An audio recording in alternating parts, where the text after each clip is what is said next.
Mr. Jordan was... He was gonna hurt me, Dad, wasn't he? Yes, son. He would have hurt you if we didn't get there in time. But what did I do? You didn't do anything, Hoops. Mr. Jordan is... He's not a well man. He's doing things he shouldn't. He knows he shouldn't. That's right, Hoops. But we're not going to let him do anything to you. You said you'd clear this all up when we got Hoops, Cyberdwarf. Tell me what the hell is going on. The chaos dunk that destroyed Manhattan? It was Blood Moses. Somehow, they got their hands on the ultimate b-ball. The ultimate b-ball? A long time ago, before you were even born, I was trapped in a basketball with a couple other ballers. Remember when I told you about this, right, Hoops? Yeah, the Space Jam, I remember. But what's that got to do with this? Although you were no longer trapped in the ultimate b-ball, Barkley, its power slowly continued to grow until it rivaled its original power. Somehow, and I don't know how, the terrorist organization Blood Moses got their hands on the ball. I don't know what they're planning on doing with it, but from what they've shown us already, they are incredibly powerful and know how to use it. But who is Blood Moses? I don't know who the leader is, but I do know that they've existed for almost a century. I think Balthios knows more than I do. No, Cyberdwarf, I don't. What do you mean? They killed my great-grandfather, LeBron. He was killed before the Purge. They shot him, Charles. Right in the heart. I was at his deathbed when he told me about the Zalbers. I didn't know about the James legacy, that my family was the last to harness the power of the Zalbers. He told me to respect and master the Zalbers, but never to use them for an ill purpose. That's why Blood Moses killed him. They wanted the power of Zalbers for themselves. I've been tracking them down since LeBron died, but he's been chasing Smilk. He can't find anything. He cannot find anything. I'm sorry, Balthios. I'm not Cyberdwarf. I don't know why I'm talking like this. I'm sorry, Balthios. I didn't know. You have nothing to be sorry for, Barkley. So what do we do now? There are two things, Barkley. Find out what Blood Moses is planning and stop them. Well, how are we going to do that? We'll need to forge a new ultimate b-ball. One powerful enough to counter whatever Blood Moses is planning. I don't know how we'll do this, but I think we can find clues in the old Spalding building. Where's that? It's located farther underground, in Proto-Neo, New York. Proto-Neo, New York. So how do we get there, Cyberdwarf? We'll exit the town at the north and take a right. After that, it's just a bit farther through the sewers. Well, sorry. There's a ladder. There's a ladder there that we can use that descends all the way down into Proto-Neo, New York. And that's where we'll find it, the Spalding factory. I don't know where all this is leading, but I'm not Cyberdwarf. It's going to be really hard to go into and out of that voice on a fucking whim. But this can't be anything other than fate. F-A-T-E. We should get all the supplies we need here in Cesspool X, and then we'll take off. Good idea. Hoops has joined the party. Welcome to the party, Hoops. What we're dealing with, Barkley. It could spell disaster if we fail. I've dealt with Blood Moses before, and I know firsthand that they're serious customers. I want to thank you for helping me, Cyberdwarf. I don't know if I could have saved Hoops without you. At least he's safe. That's what matters. We've still got to get to the ruins of the old Spalding building. It's a fair distance away, but the first step is heading to the north, then right at the fork. Okay, let's get going. Well, we got Hoops as a party member. Hoops is a guns blaster. Basically, a gun blaster. And his weapon class is guns. And his skills is guns, possessive, slay, bullet dance, and status shot.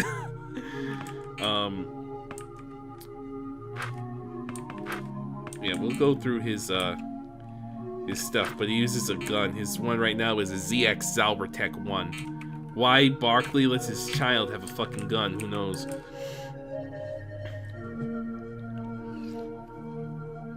Thanks for saving me, Dad. I don't know what Mr. Jordan would have done to me if you didn't come, but he's not a good man, Dad. I know, Hoops. He's one of the bad guys, and I promise I won't let him do anything to you. Thanks, Dad. I knew I could count on you. You know, I don't think Vince Borg is one of the bad guys. There's a distinct difference between him and Jordan. What do you mean, Balthios? Jordan is a malicious old bastard who's trying to get you for whatever perverted definition of justice he believes in. He's a son of a bitch and a sick person. Vince, he was a good guy. He was one of my best friends before the Purge. That's right. Even though he's a cyborg programmed to kill us, he's still Vince Carter. I'm sure there's some way we can get him to remember who he is. Remember that he's not a robot. Well, it sounds like a tall order, Balthios, but we'll see. Also, one thing I realized we forgot to do. Out of character. He's speaking out of character. Somebody get this guy. Give me that bone. That bone smells delicious. Hell yeah. Take these Nikes and get out of here. All I care about is bones. Arf, arf. Got one Nikes. Yeah. We got the Nikes, baby. Alright, I forgot all about that. We are going to want to equip you with this jersey, for sure. And Babes will give you good speed. Who has the lowest speed? You do. You need some fucking Nikes, my dude. And that'll boost up your brain by a little bit, which is nice. You got your sweatband, you got an ace bandage. Let's make a quick stop in the weapons for Hoops.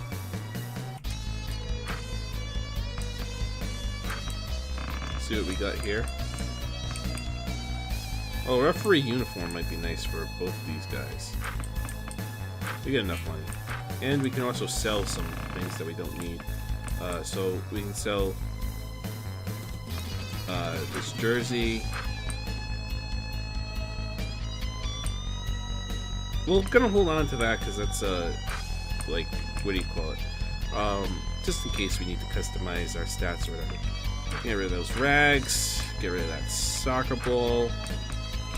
We don't need that volleyball anymore. We don't need that fire salver or that ice salver or the rusty muscle. We want to keep those. We can get rid of that. We can get rid of that robe as well. Keep the baits.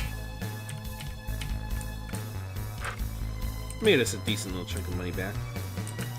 Let's go save at the truck pump.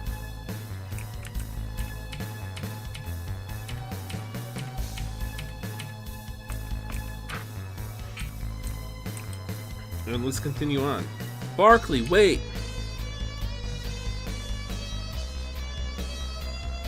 There's something I wanted to give you before you left. Wait, what?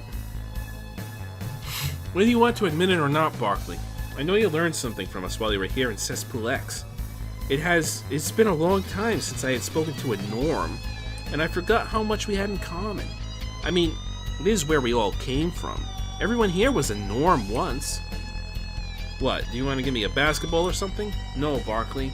I want you to know that you taught me to believe again. You've given me hope to believe that someday your people and my people can coexist. That someday there will be harmony between our two peoples and a bond of understanding and cohesion that will go beyond appearance. I wanted to give you one of my precious turkey feathers to symbolize the mutual strength we've gained from each other. Oh, I thought you wanted to talk about rebounds or something. Barkley, I don't know where you're headed, but don't ever forget us here in Cesspool X. Farewell, friend. What am I supposed to do with this? It symbolizes the potential unity between these animal people and us normal people, Charles. Just throw it away. I don't care. We've got to get moving. Right. Let's get going.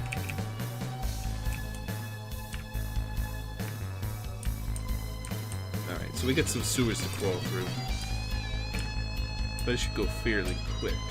The next area is a fucking laugh riot in and of itself, so I'm looking forward to it. Oh, I probably should have rested at the end. Oh, let me show you Coops. So, he has his brasts. Combat foes with a selected guns attack. Hurt opponents with guns technique. So, gun slay slays the foe with deadly guns. Bullet dance attacks all foes with bullets. And he can inflict diabetes on one enemy. I'll show you his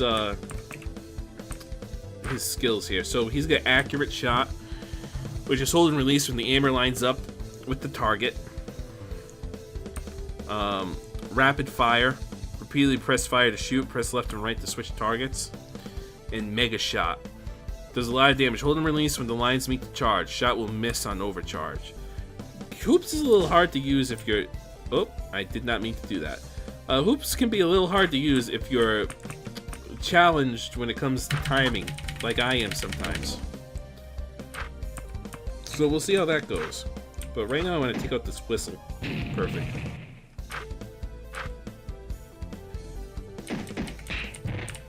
Yeah, that's... You have to, like, have it perfect to get that suplex in at the end. Alright. Let me show you an accurate shot. Oh, okay, I'm supposed to hold it down. That's right. And then let go when it's time. Perfect. Alright, so what we probably can do... Toss. Oh, we would have had it. If we did the suplex there, we would have actually had enough space. There we go. That's accurate shot. That's how it's supposed to actually work.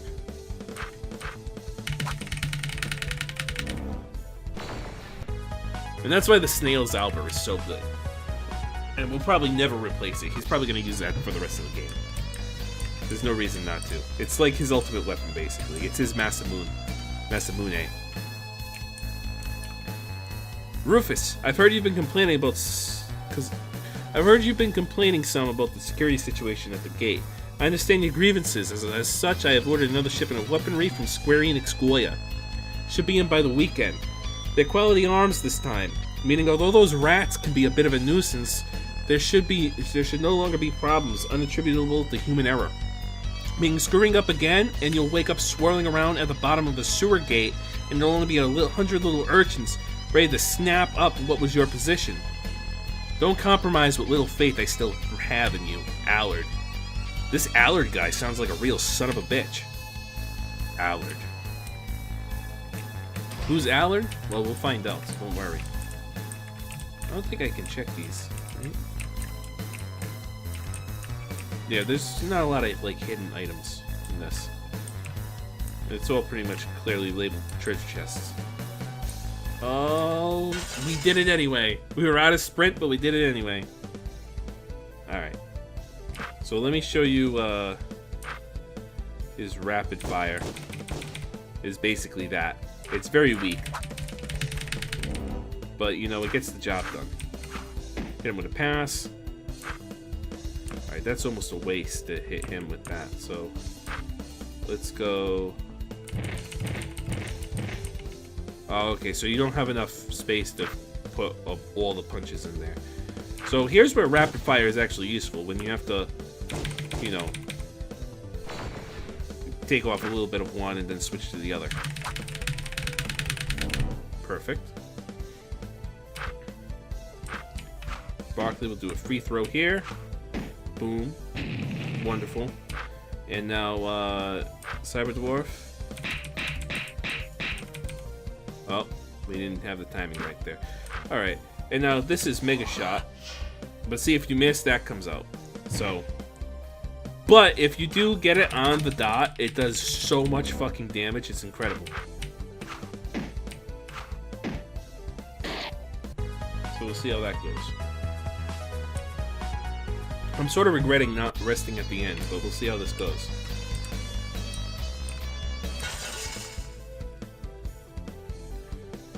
Alright, for this, I want to show you Bullet Dance. Also, his battle sprite is Skate from Streets of Rage 2 or 3. I think they use the same sprite, basically, in both games. Don't quote me on that. Sure, we'll just use that. Okay, let's target you for that. And then we'll go here with this. Perfect.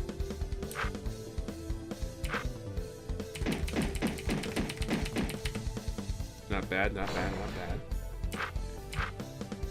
Let's try and make a shot. There we go. So I usually let it go before it gets to the end, so I get guaranteed to hit, you know? Because I would rather get guaranteed damage than try to chance for max damage and get none. Yeah, I'm not going to go down there. I'm going to keep going.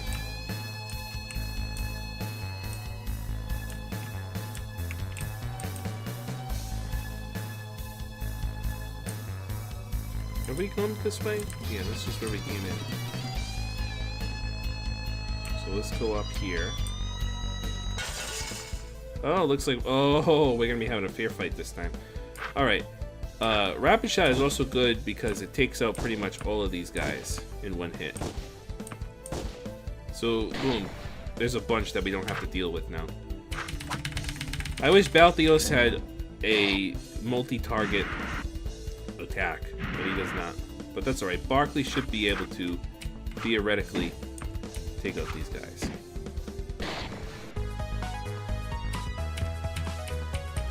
I love his victory thing. It's the kick that Skate does. It's just funny. Everything about it is so funny. A face mask, huh? What does that do? Guard up. What is weak guard? Probably... Oops. Guard 60? Guard 61. I mean... Yeah, what are you getting out of this? Brain? I'd rather give you guard. Since you're kind of fragile. It's time to slam jam! Alright, let's take out... we'll do this.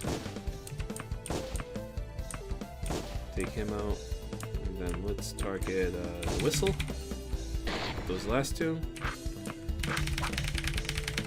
Get rid of him before he self-destructs, because he does crazy damage when he does that. Perfect.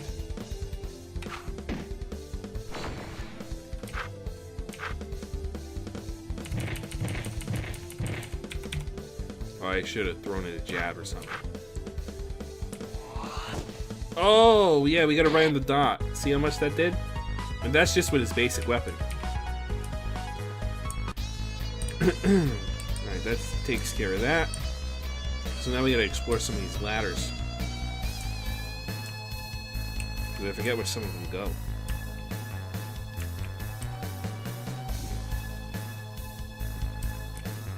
Get lost. Jeez, man, you can be a little nicer about it. See that door over there? The one that won't open? What about it? I heard there's a trick to opening it. Something about a key in Cuchulain's tomb. Yeah, you probably didn't know I knew how to pronounce that, huh? That's how it is. Cuchulain. It's not Cuchulain. Cuchulain's tomb. Does that mean anything to you? No. Yeah, me neither. Just wondering. It won't open.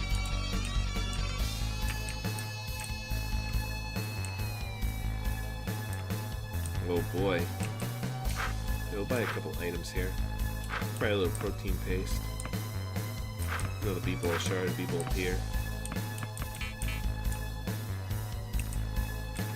Hey man, could you spare me 10 Neo Shekels? I'm trying to save up for my surgery.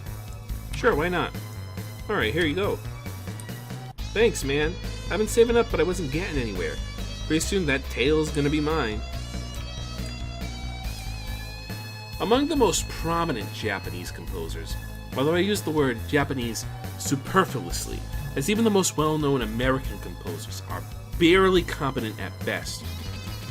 One in particular stands out to the enlightened vidcon soundtrack consumer. His name, Yasunori Mitsuda. For the record, This is not to undermine the amazing works of other incredibly talented vidcon composers, such as Uematsu-san or Sakuraba-san, but to highlight the unique, almost Celto-Tropic music. The word music is an understatement that Yasunori Mitsuda has been composing for years. It would be sheer ignorance to deny that the Chrono Cross soundtrack is anything but the magnum opus of vidcon music. Its lilting and oftentimes hauntingly peaceful guitar melodies soothe all but the most savage of breasts, while its intense battle themes and mysterious donjon tunes ignite a blazing passion that can be quenched only by the vidcon story and gameplay. Profound story and gameplay. Excuse me. Please don't get mad at me, senpai. It is a wonder that anyone can listen to anything besides vidcon musical compositions after listening to Mitsuda-san's immensely powerful soundtrack. But given that the primitive thuds of hip-hop are Americans' current choice of music, I use the term music liberally, one can see little hope in the mass appreciation of Mitsuda-san's work.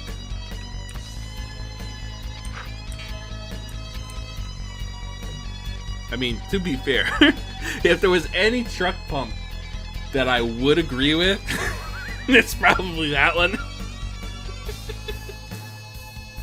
I mean, you know, say what you will, but I consider a lot of the, especially the famous JRPG composers like Nobuo Uematsu and Yasunori Mitsuda, some of the greatest game composers of all time.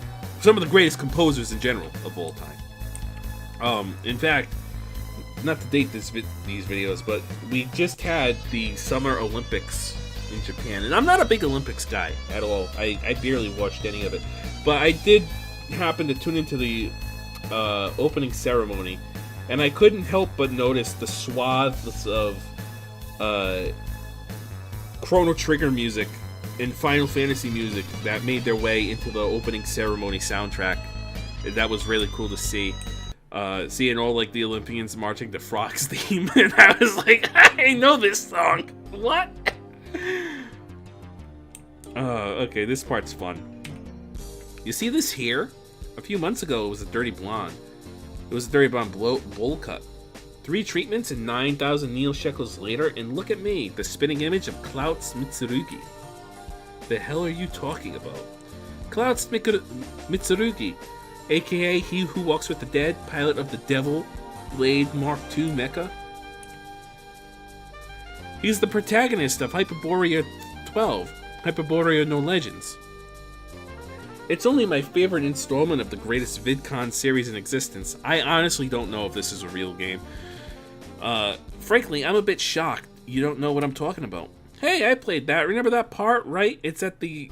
when you're fighting that, Hoops, we gotta go. Dad, we're going. Now. Charles, he was just talking. Look at him. Look at his hair. I'd rather Hoops talk to those animal people at Cispool X. Yeah, they've got problems. This guy's just a damn freak. No way in hell my son's gonna turn out like that. Fair enough. In a weird way, it's even more topical now. I see you staring. Don't worry. I actually get it quite often. You're wondering, what am I? You're wondering what I am, correct? I'm a Geldrak, a species of my own creation. Some restrict their appearances to imagery found in the natural world, animals and the like. I aim for true expression. My current form is a testament to the awesome powers of the imagination and of the good doctor here. Dr. Allard is expensive but extraordinarily talented. He had the ability to transform me into exactly what I desired, not just some mundane barnyard beast. Needless to say, I took advantage of this. Ezekiel, Geldrak of the far plains. Greetings, strangers. You gotten in yet? I'm not here for surgery, son. Sure, so, what kind of surgery are you not here for? Oh, fuck this. What's up? What's wrong with you? My fucking guy! Can't you see? I work in the sewers. I'm a plumber. So this bolt shoots off a pipe and hits me in the eye. And when I fucking get here, they make me wait. I'm gonna go fucking blind, and this doctor has me waiting so he can see all these freaks who want to be turned into goddamn animals. Goddamn animal people get in when I'm bleeding out of my fucking eye. Motherfucking bullshit. You can't do this. It's my eye, for fuck's sake. Somebody should teach this bastard a lesson. Fucking animal freaks get in because they walk in with pockets stuffed with neo-shekels. I'm the one with the emergency and I get the shaft. Fuck this place. Amen, brother, I agree. Fuck this place indeed. Quit looking at my nose, asshole. It's not my damn fault. Looks pretty messed up, chump. Fuck off, okay? Allard promised me 30 grand for a full conversion. Now at the last minute he's holding out, asking for 35. Greedy son of a bitch. I was just 2 antlers and a nose away from being the reindeer I've always wanted. The only thing I've ever wanted. I just can't afford another 5,000. I was so close, too. Do you have any concept of what it's like to have your life's sole dream snatched away from you? A little. Well, that's what Allard does to me. He does it to all of us, and there's nothing anybody can do. He's the only one willing or skilled enough to do a full conversion, and he knows it. Please just leave me alone. Oh, sorry, lady. I don't mean to be rude. There's just a lot on my plate right now. You look pretty much done. Excuse me? You mean with surgery, correct? Well, this is actually a bit embarrassing. I'm actually not done yet. I mean, I've just got my face pretty much finished, but in this cloak, I'm just as human as anyone here. I saw what the reindeer over there looked like half done, and figured it would be best to cover up. It's quite jarring, I think. Can't say any of you animal people look any different. The reindeer's a real mess, though. Anyway, just a few more treatments for me. It's cost me a fortune, but it'll be worth it to live in peace among kindred spirits. There's a city down here, you know. Cesspool X, it's called. I've heard wonderful things. Yeah, I was just there. It's not that bad. Allard's in with a patient. Busy. I suggest you wait like everyone else. I like your orange friend over there. The doctor could do some real work on him. I'm guessing you're bleh. I guess you're not here for surgery, though. All the same, you're going to have to wait. Plenty of paying customers have been in here for much longer than you have. Go have a seat. What the hell do you think you're doing? Dr. Allard takes one patient at a time. Don't try that again. These guys remind me of odd reference for you, so I hope you're ready for it. Well, not necessarily odd, but rather specific. The IRS agents from Day of the Tentacle that show up halfway through the game, and I always love when you ask them, "Wow, you guys look alike. Are you brothers?" And they're just like, "We're all brothers at the IRS."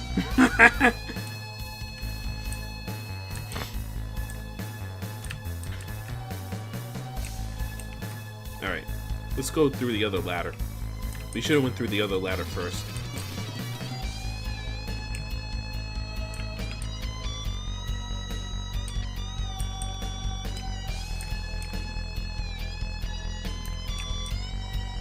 Headed down to Proto-Neo, New York. You may want to stock up first. Some people don't. Come back with some real horror stories. Anyway, here it is. Yeah, so he's just a weapon shop. Or, well, emergency shop or whatever. Yeah. Let's get some of these. I say we're good. I'll be here for a few days. After that, we're going to go back up and restock. In the meantime, swing by if there's anything you need. Lithely stalking through the shadows, his midnight obsidian skin shining beneath the moonlight, the drowned ranger crept up behind the knoll and disemboweled him with his dual-edged scimitar. Are you talking to me, kid? Can't you see I'm writing a Dritz-de-Word in fanfiction? Or as the fanfic community elites say, Thicky? I'm waiting down here for my turn to be operated on by Dr. Allard. I managed to save up enough money to have my skin dyed completely black, much like that of the nefarious subterranean race of elves called Drow. My aim is to have enough money to look completely like Dritz by the end of the year, although I'll have to scrimp and save more than I'd like. I should probably leave. If you want, I can read you some of my poetry about Dritz. This is one I like to call Ranger of Kindness. D deflects incoming attacks with a swipe. R. Read about him in a book. I. Interesting or / dapper fighting style. Z. Zazzy pivots and dodges. Z. Zero tolerance for bugbears. T. Twin scimitars cut swaths through the night. D. Dangerous lava caves. Caves? What the fuck was that? O. Ovations he receives for his heroic deeds. U. Utilizes somersaults to block attacks. R. Ricochet with a bow or arrow. D. Destruct all goblins, but not for racism. E. Enigma of few words. N. Never stops helping friends and peasants. What did you think? I enjoyed your subtle use of iambic Jesus, Balthios. So, Dritz, if you don't know who Dritz the Warden is, he's, Dungeons and Dragons has a couple of settings, right? So they got, like, the Forgotten Realms, and they got Eberron and Greyhawk and all this and that you could use. A lot of people nowadays, I think, have gravitated towards using their own homebrew settings for D&D, but one of the most popular D&D settings for people that don't tend to use their own homebrew worlds or whatever is the Forgotten Realms. And one of the signature flagship iconic characters of the Forgotten Realms is a dark elf ranger named Dritz, who basically has a rather nefarious reputation online for being somewhat of a Gary Stu type character, meaning that he's literally perfect in every way and always succeeds and never has any problem whatsoever, mostly because of the fan fiction that people write about him. And he has this sort of super cringe identity revolving around him, which, ironically, in the actual R.A. Salvatore novels, at least the first couple of them, Dritz is not like that at all, and he's actually, a somewhat flawed and troubled character who has much difficulty and stuff like that. But that's who Dritz the Warden is. And he's sort of become very much shilled by the modern marketing for 5th edition, where he's fucking everywhere. And it feels like every time they release a new thing of, like, miniatures or whatever, or fucking artwork, or fucking anything, a handbook, there's Dritz. He's in there. It's honestly getting to be a little annoying.